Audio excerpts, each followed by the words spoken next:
Can I read your poem to you? Yes. From yesterday? Thanks, baby.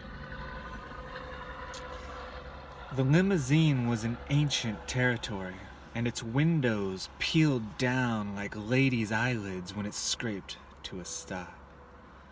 It was a true sight. Gas fumes rose from its rump in two milky jets of blue suicide, and the tailgate sparkled with unclean roadkill.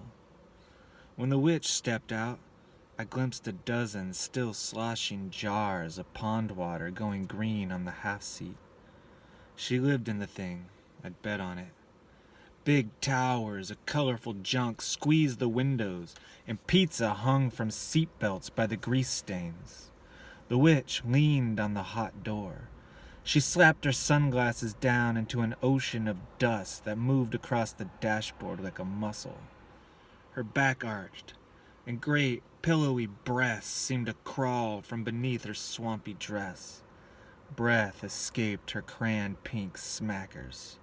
Then she started on towards me. Whoa.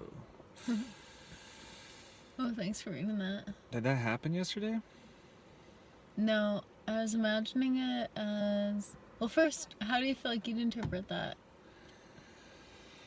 Whew. For some reason, it reminds me of a lizard-headed, what do you call the person that drives the death machine when someone dies? Oh my god. You said a limousine. It made me think of the death car. Yeah. And the limousine driver for that thing. I want to call that the coroner mobile? Right, the coroner. She reminds me of a lizard-headed coroner that is going to go grocery shopping. Like, she's on her way to the funeral. She decided she needed to get, what would she eat?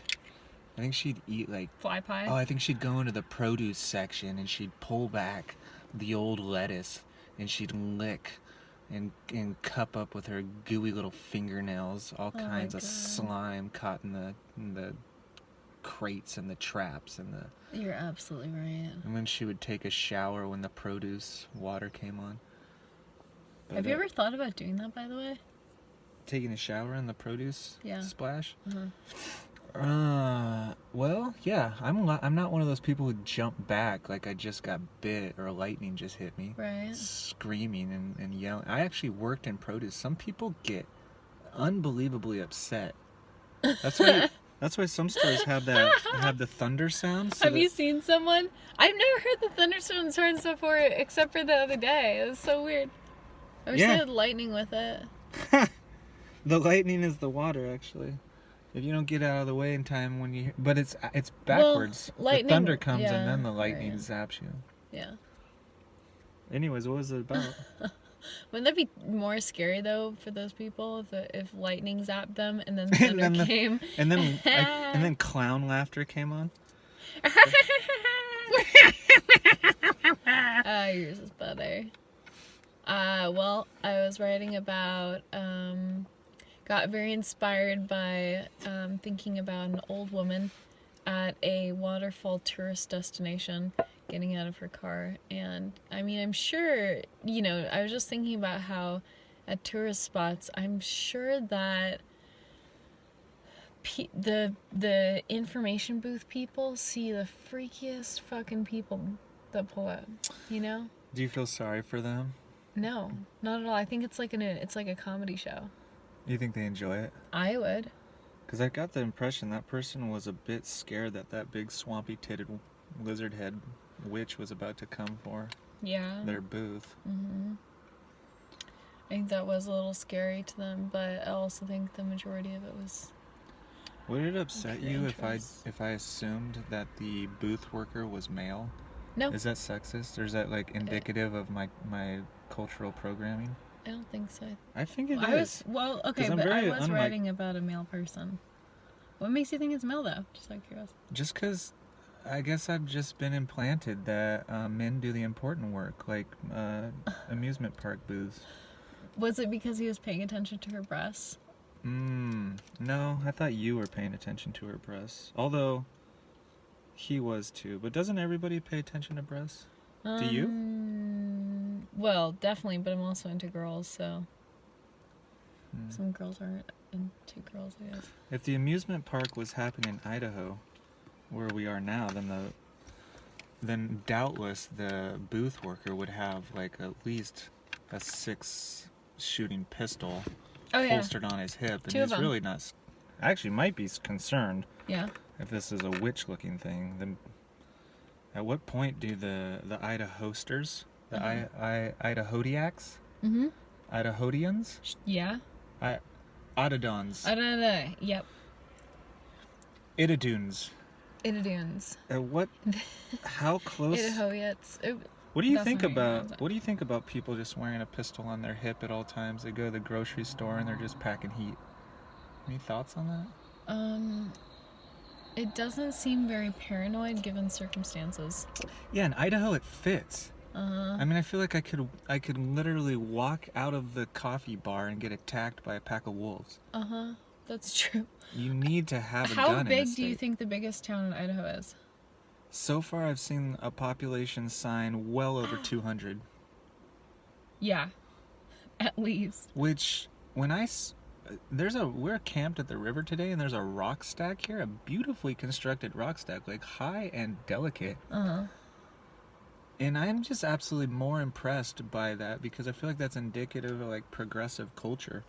And you would think you wouldn't find that in a 200-person population sort of place. True. I actually feel like Idaho's pretty progressive though, as far as even if they're kind of like not like the type of Oregon hippie that I'm used to, they feel like they care about not leaving their trash behind and not putting it on the roadside. That's a good point. We were wondering if they actually are just as interested or more interested than Oregonians in picking up their garbage, or if it's actually kind of more like a consequence of having way less people to deal with to begin with. And I don't know. What did you think? Well, I was actually kind of, I don't know. I mean, I always want to give people benefit of the doubt, and I kind of feel like it's that they're like really like conscious of their actions, but I also think that, well, I was wondering, you know, like how, you know, and when a set of parents have kids, then each kid is like pretty much different from the other kids and the parents most of the time. And so I was wondering, like, you know, like if parents have a certain percentage of kids, does the percentage of them having like a maniac or like a psychopath or like a rebel go up every time they have a kid, or do you think it's just rolling the dice? It goes up. I think this is just this little hypothesis I've been thinking about is like families are like bubbles, okay? Actually, they're like bubble wands. And so you blow one bubble, nice round bubble. That's the first kid. Now you got to blow a second bubble, and that kid's got to fit on the wand, and they come in a little bit half-shaped. You got to blow a third, a fourth. By the time you're blowing the 12th bubble, stuck under all the other ones, crammed in there without a voice or even seen by its own mother, they're going to probably poke and murder all the other bubbles to get out and get seen, even if it kills them too. Damn. Yeah. That is why there are more psychopaths in mega cities. Oh, right? That's interesting. That's a good, really good hypothesis. Do you think that psychopaths are drawn to the city, or that the city actually produces mentally ill people? Oh. Well, I like to think about environmental psychology a lot and how structures affect psyches, and I'm wondering if the way that cities are planned or the way that cities are built is at all indicative of the personalities within, you know. And I think that if I think that humans feel crazy when they're kept in cages. And the way that cities are built are kind of like cages to some extent, you know, like there's not that much of like a playground feel, like it's more just like You know, like, I mean, definitely cities can be designed in really creative ways, and there can be included, like, lots of, like, wilderness. But do you think in this era of technology that, do you think in this era of technology, Can you see the rock stack? the window's kind of foggy. Do you think in this era of technology,